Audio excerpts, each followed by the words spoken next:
Rejoice in the Lord. Rejoice in the Lord. Lift up your hands in jubilation. Rejoice in the Lord. Rejoice in the Lord. Rejoice in the God of our salvation. Rejoice in the Lord. Rejoice in the Lord. Lift up your hands in jubilation. Rejoice in the Lord. Rejoice in the Lord. Rejoice in the God of our salvation. Give him the glory. Give him the glory, for he is our King. We are his people. Ce matin, nous allons parler de l'offrande des vœux. L'offrande des vœux ou l'offrande de vœux.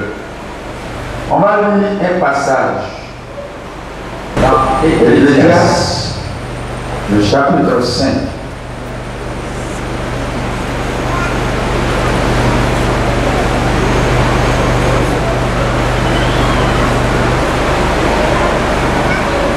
Chapitre 5, verset 3.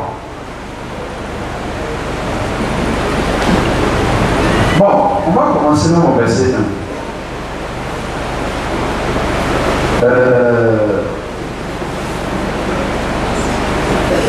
Commençons au chapitre 4, verset 17 jusqu'au début suivant. Chapitre 4, verset 17. Le dernier verset du chapitre 4. Il est dit ceci. Prends garde à ton pied lorsque tu entres dans la maison de Dieu. Approche-toi pour écouter plutôt que pour offrir le sacrifice des insensés, car ils ne savent pas ce qu'ils font.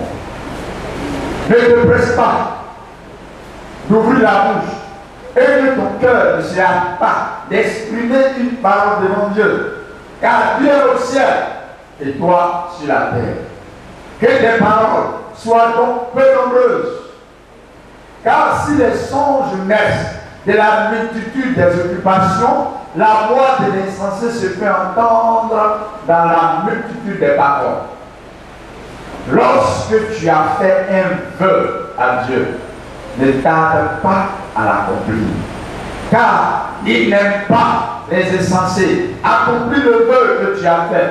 Mieux vaut pour toi de point faire de vœu et d'en faire un et de ne pas l'accomplir. Ne permets pas à ta bouche de te faire pécher, plutôt de faire pécher ta chair. Et ne dis pas en présence de l'envoyé que c'est une advertance plutôt. Pourquoi Dieu s'irriterait-il de tes paroles et détruirait-il l'ouvrage de tes mains? Car il y a des vanités dans la multitude des songes, il y a aussi des vanités dans beaucoup de... Il y a aussi dans beaucoup de paroles. C'est pourquoi crains Dieu. Amen. Amen. Dans ce texte, Salomon, qui est l'auteur, fait le parallélisme entre nos paroles et les songes. Il dit lorsque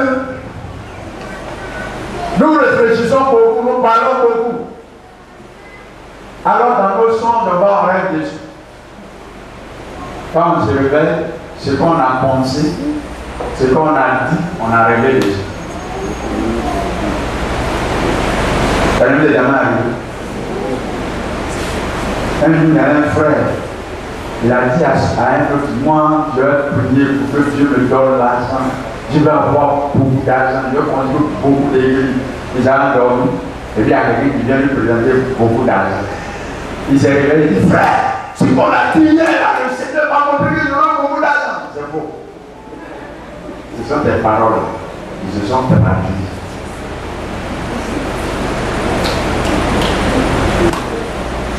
Alors il dit ceci, ne te presse pas d'ouvrir la bouche. Quand tu es dans la présence de Dieu, ne viens pas d'exprimer des paroles, une parole devant Dieu, car Dieu au ciel et pas Dieu sur la terre. Ça c'est le langage d'un pasteur. Quand on va à la pasteur, une fois la vie de Dieu, on dit avec Dieu au ciel, nous on est sur la terre. Parce que souvent on va à la pastorale, ça nous arrive, on est tous des hommes. On prend des décisions quand on arrive ici.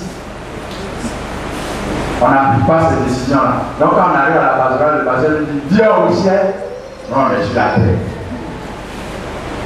Ça veut dire on ne doit rien dire sans craindre Dieu.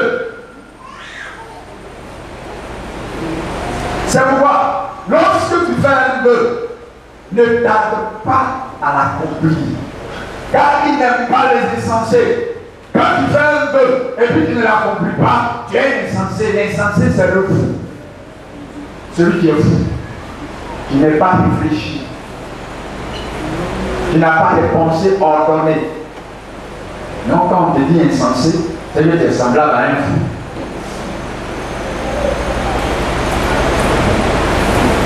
Lorsque tu fais un vœu à Dieu, ne tarde pas de l'accomplir.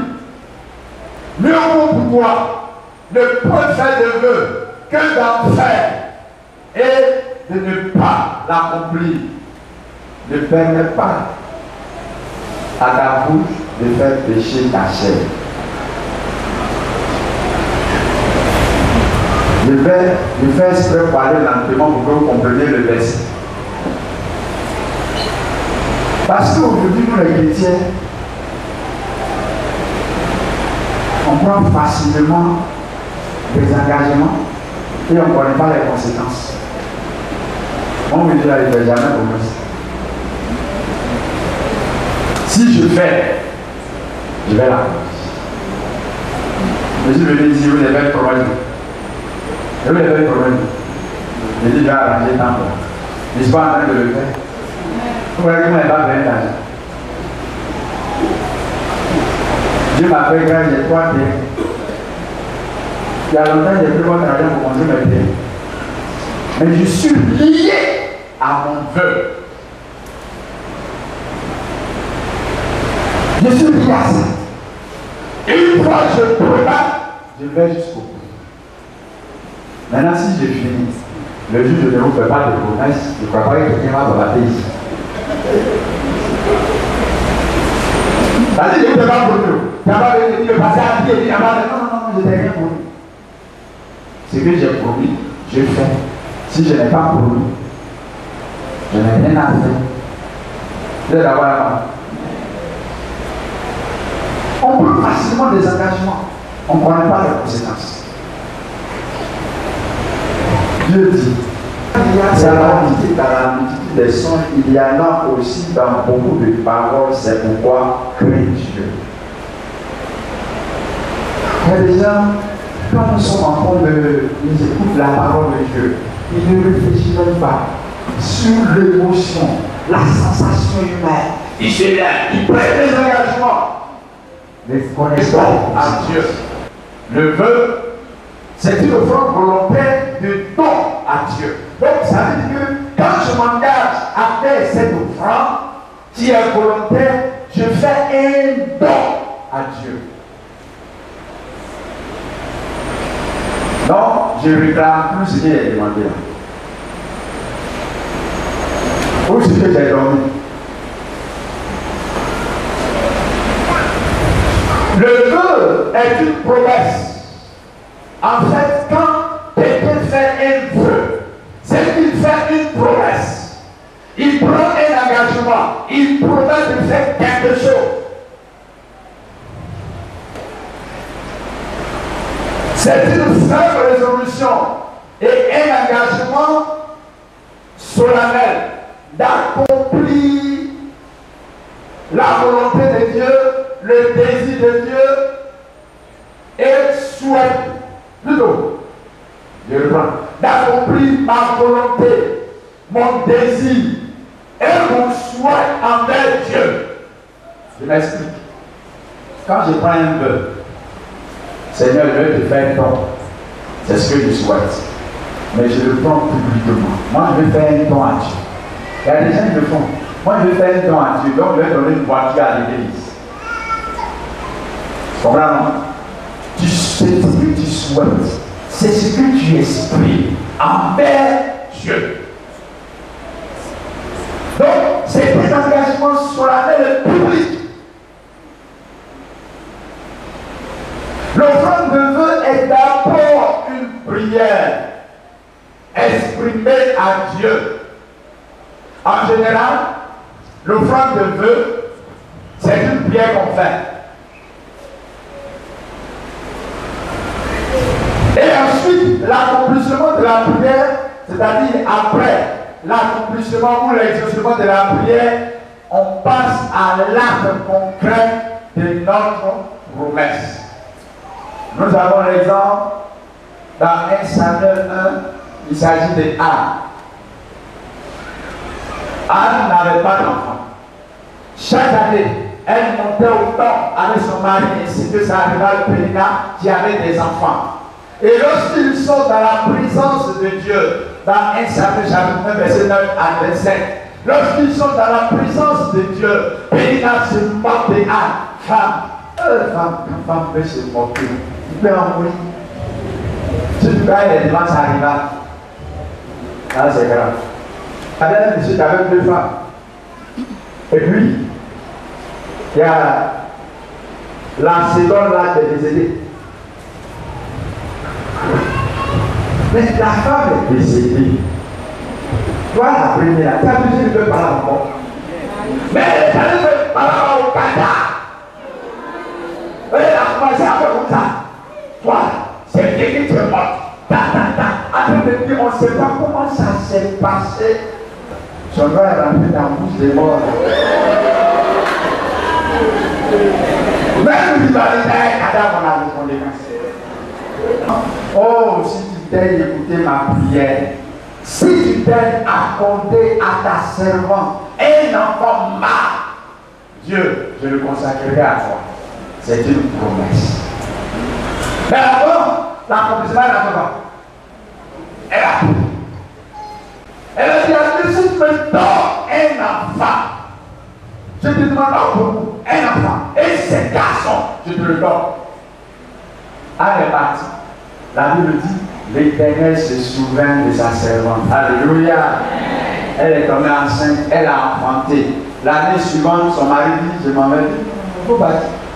Quand l'enfant va être sévré, je vais partir moi adorer mon Dieu. L'enfant a été sévré, elle et son mari sont partis. Elle a offert les sacrifices qu'il fallait et elle a dit au sacrificateur Élie, c'est à cause de cet enfant que j'étais un jour à côté du poteau et puis je pleurais. Dieu m'a exaucé et comme il m'a exaucé, alors je confie cet enfant à toujours à l'Éternel Dieu, qu'il soit à son service.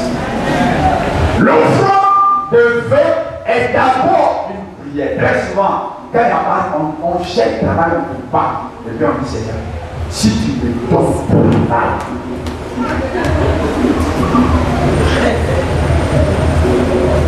là, monsieur est venu pour toi.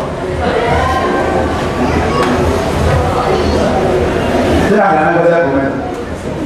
Qui a une femme?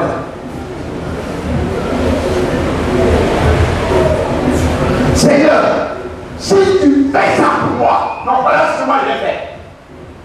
Qui n'a jamais dit ça? N'a pas levé le cœur. Ah, donc vous avez droit de dire ça.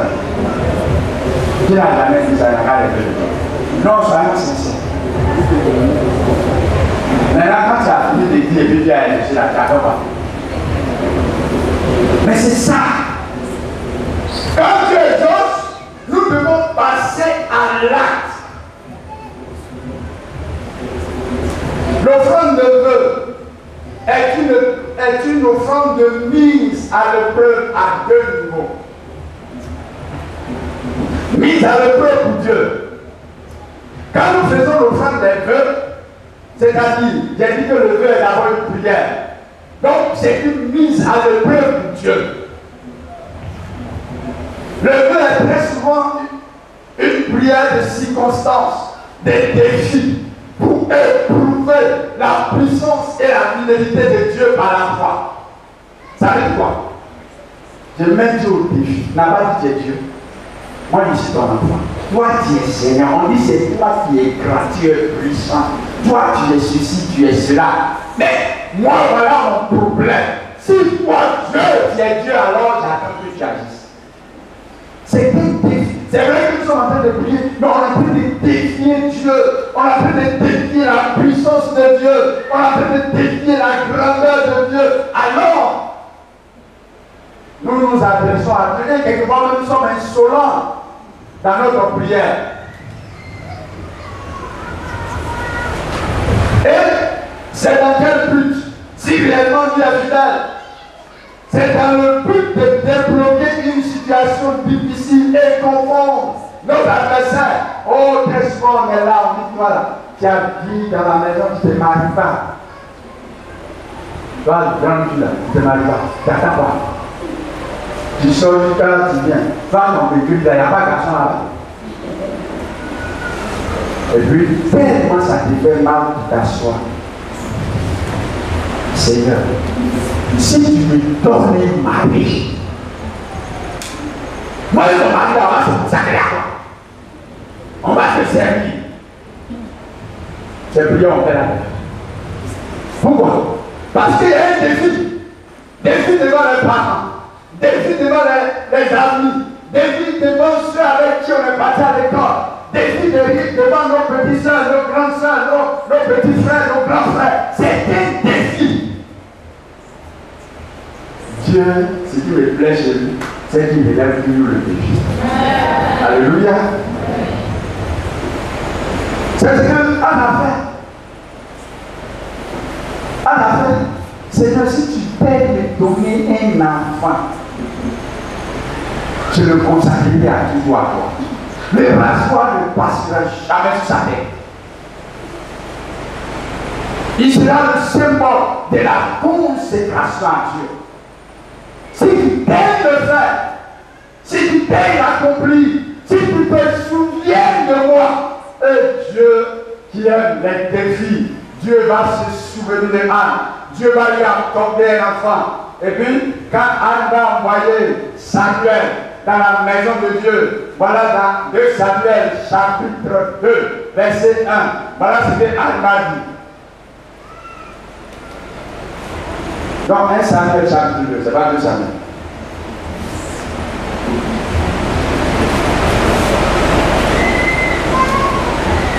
Lorsqu'elle a envoyé l'enfant à Dieu, la Bible dit, verset 1 à 6, Anne pria et dit, mon cœur se réjouit en l'Éternel, ma force a été élevée, ma bouche s'est ouverte contre mes ennemis. Son ennemi a dit, ça c'est prière. Oh, vraiment vous les parlez de quoi? Ça c'est prière. Car je me réjouis de ton secours.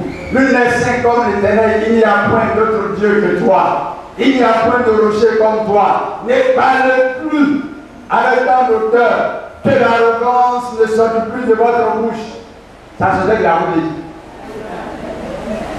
Ça c'est prière. Souvent on lit la Bible, on ne peut pas attention à certaines choses. Car l'Éternel est un Dieu qui sait tout. Et par lui sont brisées toutes les actions. L'arc des puissants est brisé. Qui est puissant? Qui est l'arc qui est puissant? C'est ça, l'arc de sa part, de moquer. C'est brisé parce que tu as exaucé sa prière. Alléluia. Et elle est faible. On la force pour s'intuer de fait. C'était elle. Mais maintenant, elle a eu un enfant. Elle le gère, elle a la force. On continue. Verset 5. Ceux qui étaient rassasiés se louent du pain. Et ceux qui étaient affamés se reposent. Même la stérile enfante cette fois. Et celle qui avait beaucoup d'enfants. Vous allez voir tout ça. C'est-à-dire, elle, c'est maintenant elle est devenue jeune fille. Elle a dit, ses enfants l'ont dit, donc elle est maintenant, elle a fait sa jeunesse. Voilà, ça c'est prière. Cela signifie tout simplement que quand nous adressons cette prière à Dieu, Dieu relève toujours le défi. Alléluia. Il y a aussi une prière dans l'optique d'une bénédiction particulière. Quelquefois, nous sommes bénis ou nous avons besoin d'une bénédiction particulière. Alors on dit, Seigneur, on travaille déjà, il y a une grâce, il y a quelque chose qu'on veut obtenir. Alors oui Seigneur, je te prie et je te promets, je fais ce vœu. Si tu m'accordes cette bénédiction particulière, alors je répondrai en agissant ainsi. C'est ça l'offrande de Dieu. Nous avons l'exemple dans Genèse 28, verset 10 à 22. Il s'agissait là de Jacob, lorsqu'il fuyait pour aller dans la maison de son oncle à Mésopotamie, après avoir trompé son père, trompé son frère Isaïe, il a fui. Dans sa fuite, Dieu va se révéler à lui dans un endroit appelé Luz. Il était fatigué pendant qu'il dormait, alors il va avoir une vision. Dieu va montrer une vision. Il y a une échelle dont le sommet touchait le ciel et le bas touchait la terre. Les anges montaient et descendaient. Et une voix se fit entendre. Jacob, Jacob, la terre sur laquelle tu es couché, je te la donne à toi, comme je l'ai promis à ton père Abraham, à ton père Isaac, je te la donne à toi. Quand Jacob s'est réveillé, il a dit en bon, donc Dieu est présent ici, c'est ici la porte du ciel. Désormais, on n'appellera plus ici l'île, on l'appellera Bethel, ce qui signifie la maison de Dieu. Alléluia. Et selon les historiens, c'est à cet endroit-là où Jacob a dormi, où Dieu s'est révélé à lui, c'est là que Salomon a bâti le temple de Jérusalem. Le temple actuel de Jérusalem, c'est à cet endroit. Et quand Jacob s'est réveillé, ok, quand tu es ici, je m'arrête ce moment. Si tu me gardes pendant mon voyage, que j'arrive ces choses, si tu permets que là où je vais séjourner, j'ai des richesses et des biens, et si tu permets que je revienne à la maison de mon père, alors je te donnerai la dîme de toutes mes richesses. Alléluia. C'est un vœu pour une bénédiction particulière. Et Jacob a été béni. Et Dieu, Jacob a honoré sa promesse en faisant des offrandes à l'Éternel Dieu. Alléluia. C'est 1 Samuel 1, 27. Barrez les premiers vidéos de là. 1 Samuel 1, 27. Psaume 55, 17. Psaume 57, 3. Psaume 65, 5, 6 plutôt. Psaume 65, 6. Et puis, Nombre 23, 19. Dans ce texte, vous verrez que Dieu a révélé tout ce qui est comme défi, prière adressée à lui. Deuxièmement, c'est une mise à l'épreuve pour l'homme qui fait le vœu. Si le vœu est une prière de mise à l'épreuve pour Dieu, il est aussi une épreuve pour l'auteur de la prière. Comme l'indique le verset que nous allons lire tout à l'heure, non, que nous avons lu, le verset de Ecclésiaste, chapitre 5, comme l'indique le verset ci-dessus, Dieu demeure fidèle à l'humain, à sa parole et à son peuple. Dieu demeure fidèle à l'humain. Dieu n'est jamais infidèle, il ne peut pas être infidèle, il est toujours fidèle. Et ce texte est confirmé aussi par 2 Timothée chapitre 2 verset 13. Dieu demeure fidèle à l'humain. Donc quand on dit à Dieu, si tu es vraiment fidèle, si tu dis que tu es puissant, si tu dis que tu es Dieu, il faut prier tel gars. Il va le voir. Il va le voir. Il va le faire. Parce qu'il est fidèle à lui. Il n'est pas infidèle. Donc il va accomplir ce que Dieu a demandé. Mais est-ce que très souvent, nous accomplissons nos vœux lorsque nous sommes exaucés? Ou nous péchons contre Dieu, comme le dit Ecclésiaste? Oh, c'est là le vrai problème. Il y a des gens qui font des vœux. Seigneur, si tu fais ceci, tu vais faire cela. Très souvent, nous péchons contre Dieu. Nous ne respectons pas nos engagements. Comme Anne a à respecter son engagement lorsque Dieu l'a visité. Ils sont combien qui respectent leur engagement? Vous faites leur offrande de vœux. Oh, j'ai un témoignage, j'ai pu m'arrêter là. Il y a un frère, il ne travaillait pas après avoir eu, je crois, son doctorat en économie. Il ne travaillait pas. Et puis un jour, il est parti à l'église. C'est un frère qui était très humble. Il vient à l'église, il nettoie les bancs. Et il a fini de nettoyer les bancs. Après que les mamans aient balayé, et puis il s'est assis, le Seigneur. Moi j'ai un doctorat, je veux du servir, et puis j'ai pas de travail. Et l'église dans laquelle il se trouvait, il n'y avait pas de gravier. Il dit, Seigneur, si tu permets que j'ai du travail, mon premier salaire, non seulement je te le donne, mais dans le premier salaire, je paye le gravier. Quand il a fini de prier, 2 mois après, il a déposé ses dossiers dans une entreprise. Une semaine après, on a appelé. On l'a engagé comme directeur financier de cette entreprise-là. Son premier salaire était 700 000 francs CFA. Quand il a eu les 700 000 francs, il a oublié Dieu. Ok, toi tu vas le sortir. Le crédit de Dieu t'explique à la cabine.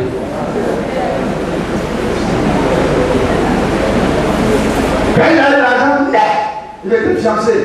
En même temps, il a programmé mariage. Il s'est marié. Il a oublié Dieu. Il a oublié sa promesse. Dieu aussi n'a rien dit. 1 an, 2 ans, 3 ans.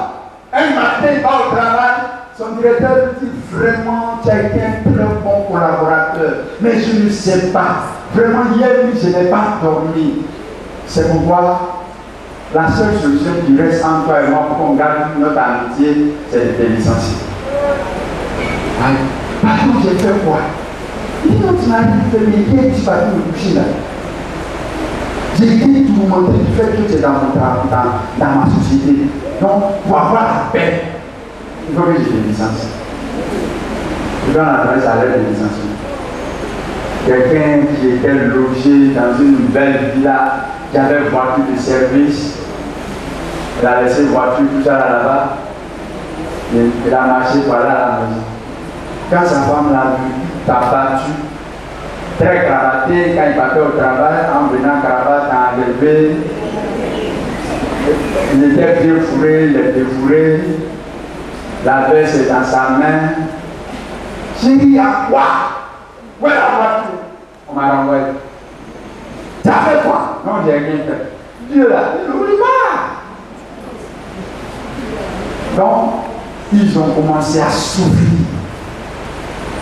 Et puis, il y a un pasteur qui est allé faire une action de grâce dans leur église, un pasteur que je connais bien. Et le pasteur a prêché sur l'offrande des vœux. C'est là qu'il s'est rappelé. Il est venu voir le conseil du pasteur. Il dit, que ça fait ça, Dieu m'a permis qu'il soit renvoyé. Puis j'ai fait un peu à Dieu, je n'ai pas honoré. Le pasteur dit d'accord. Il dit, je ne travaille pas. Voilà la prière que j'ai faite. J'ai dit à Dieu que s'il me donne du travail, je veux prendre mon premier salaire pour le donner et payer gravier pour l'église. Je n'ai pas fait. Le pasteur dit, mais tant que tu connais le résultat de ton péché, tu veux que Dieu te bénisse sur lui, accomplis ton vœu. Donc, il est allé voir sa femme. Il dit, bon, le peu d'argent qu'on a, on n'a pas prendre à accomplir notre vœu. Donc, il est allé, le clavier coûtait 700 000. Donc, il est parti, il a payé le clavier. Le soir, où tout le monde était parti à la maison, c'était le vigile, ceux qui étaient là, il avait la débrouille, il a dit au vigile, pas qu'à rien. C'est entre toi, moi et Dieu. Même le pasteur ne peut pas le dire. Donc, il a débrouillé son clavier. C'est maintenant Dieu va se souvenir de lui. Alléluia. Mais très souvent, nous voyons qu'en prenant un engagement là, c'est un jeu. Il y a des frères qui sont malheureux parce qu'ils ont fait des promesses à Dieu, ils n'ont pas accompli, ils sont assis là. Tout est bloqué autour d'eux. Quand les pasteurs disent, j'ai besoin de telle personne pour faire ça, il s'est là, moi je vais faire ça. Mais c'est pas que ça fait plaisir à qui moi. C'est pour montrer aux yeux de tout le monde qu'ils aussi n'ont pris engagement. Et puis quand c'est fait, le pasteur ne portent pas prier pour eux. Ils finissent, ils s'avancent s'asseoir à la maison et puis ils oublient. Dieu aussi va te prier. Ça retient ça. Ce que tu es en train de souffrir là, c'est le résultat de ta promesse que tu n'as pas accomplie. C'est le résultat. Rien ne marche, tout ne quoi. Tout ce que tu fais est sous. Est-ce que tu n'as pas fait une promesse à Dieu? As-tu accompli cette promesse-là? Si tu ne l'as pas fait, c'est le temps de te réveiller et de le faire maintenant. Sinon, tout sera bloqué dans ta vie jusqu'à la fin de ta vie. On prend facilement des engagements. Moi, je ne prends jamais d'engagement. Je ne fais jamais promesse. Mais si je fais aussi, je fais tout là. C'est quoi souvent les frères, les sœurs qui viennent me voir, pasteur, je veux que tu m'aides. Je veux que l'église m'aide. Je te promets rien. Pour ceux qui me connaissent là, c'est cette phrase-là que je dis. Je te promets rien. Si le Seigneur permet, on verra ça et ça. Si le Seigneur permet, je vais te promettre, et puis il y a ma fille, le pasteur m'a promis, l'église m'a promis, moi on ne promet rien. C'est qu'on peut, on le fera. Mais toi, tu as promis à Dieu la terre. Il y a plusieurs pasteurs qui sont passés ici. Il y a plusieurs qui ont pris des engagements pour la construction. Il y a d'autres même qui ont pris des engagements tels que pour l'Institut, la banque, tout ça. Ils sont assis ici, le pauvre pasteur, c'est qu'à tous les jours, ils parlent frère. Souvenons-nous, souvenons-nous, souvenons-nous. Il ne faut pas faire. Dieu lui est au ciel, toi tu es sur là. C'est pas moi qui ai dit, j'ai dit. Ça veut dire, il te voit. Il te voit. Il veille sur ce que tu fais. Si tu n'accomplis pas la promesse que tu as faite à son égard, ne t'attends pas à ce qu'il exauce ta prière. Et très souvent, nous péchons contre Dieu.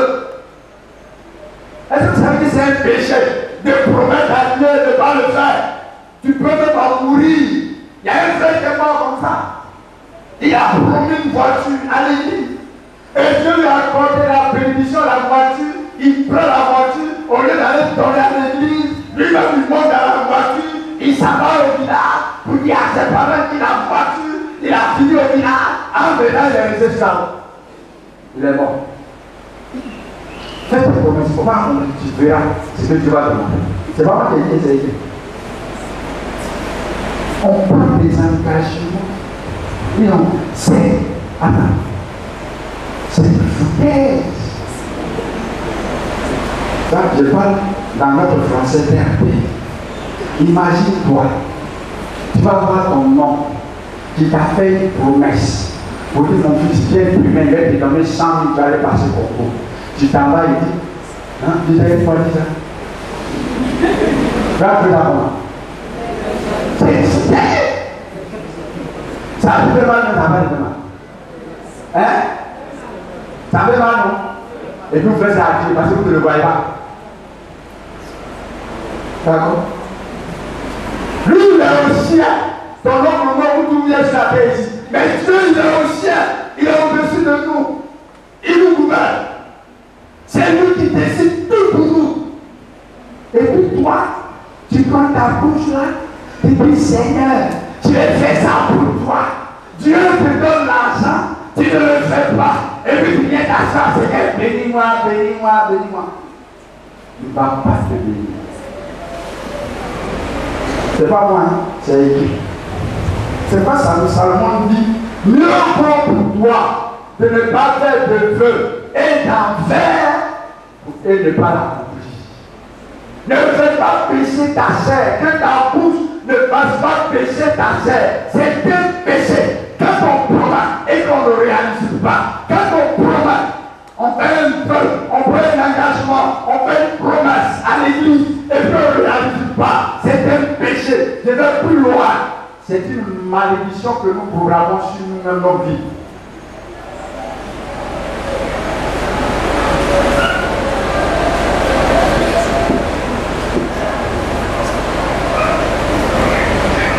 C'est un péché et une malédiction quand nous prenons à la légère nos feux après avoir été exaucés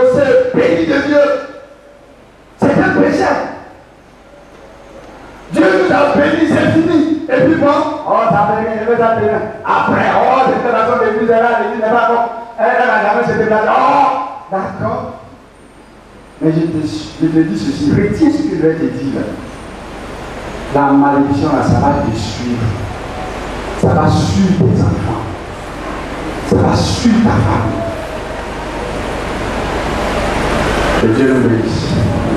Prenons ces références. Nombre 29, verset 2 à 3. Deutéronome Deutéronome 23, verset 21 à 23. Ecclésiaste 4, 17. Et puis Ecclésiaste 5, verset 1 à 6 qu'on a lu tout à l'heure. Frère, sachons que Dieu ne veut pas de notre malédiction. Dieu ne nous a pas appelés pour que nous soyons malheureux. Il nous a appelés à la bénédiction. Mais si nous prenons des engagements envers lui, honorons nos engagements pour que cette bénédiction continue d'être sur nos vies. Si nous n'avons pas pris d'engagement, Dieu ne nous tient pas à rigueur. Mais si nous avons pris des engagements que nous n'avons pas honorés, il est temps de le faire. Sinon Dieu nous tiendra à rigueur jusqu'au jour où nous allons en mourir. Il nous en tiendra à rigueur. C'est pourquoi ne prenez pas la légère vos paroles que vous prononcez dans la maison de Dieu. Que Dieu vous bénisse.